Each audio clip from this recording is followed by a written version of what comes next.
আমাদের আজকে প্রথম অধিবেশন শেষে দ্বিতীয় অধিবেশনে উপস্থিত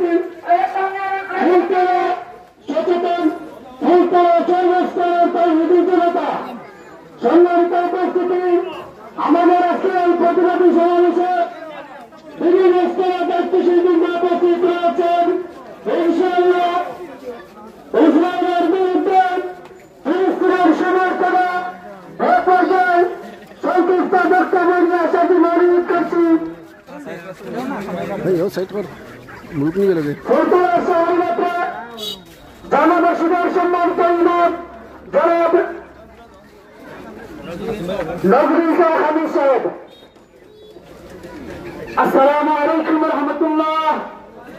সম্মানিত মিছিলকারী ভাইরা, আমরা আজ অত্যন্ত দুঃখ ভারাক্রান্ত মন নিয়ে হাজির হয়েছি। কারণ আমার ভাই আজকে রক্ষা মানে আমার ভাই আজকের পরে গুলির বুলেটের আওয়াজে আমার ভাইয়ের জান যায়, আমরা এখানে বড় মতো বসবাস করতে পারছি।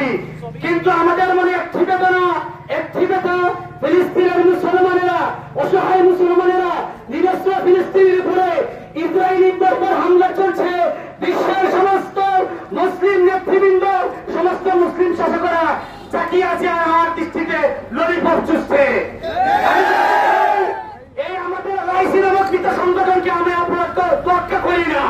বিশ্বের সমস্ত মুসলিম দেশ থেকে ফিলিস্তিনের পক্ষে ইসরায়েলের বিরুদ্ধে যাতে যুদ্ধ ঘোষণা করা হয়, সমস্ত আলিম উলামায়ে কেরামগণ ফকিহ বিদ্গণ ফতোয়া জারি করেন যাতে ফিলিস্তিনের পক্ষে ইসরায়েলের বিপক্ষে আমরা সবাই যুদ্ধে ঝাঁপিয়ে পড়তে পারি। আমি বলতে চাই, আমরা এখানে যুদ্ধ করতে এসেছি, আমরা কোন জঙ্গি সংগঠন নই। আমাদের পরিচয় আমরা মুজাহিদ। অবশ্যই অবশ্যই আমরা ফিলিস্তিনকে পৌঁছাইতে পারবো ইনশাআল্লাহ। আল্লাহর দরবারে